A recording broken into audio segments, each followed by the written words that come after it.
পাস্টে আমরা যেগুলো কাটিয়ে এসেছি সেই ইমোশন পেইনগুলো যখন আমাদের মনে পড়ে তখন কি হয় জানো, তখন এইরকম হয় যে আমাদের রিগ্রেট হয়, ও কেন এই কাজটা করলো,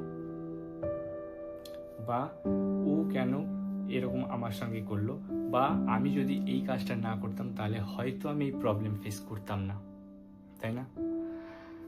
তাহলে একটা জিনিস ভালো করে দেখো, ভেবে দেখো, এই যে মেমোরিগুলো প্লে হচ্ছে তোমার পাস্ট লাইফের, এই মেমোরিটা কোথায় আছে? তোমার মাথাতেই আছে, মানে তোমার ব্রেনে আছে মেমোরিটা।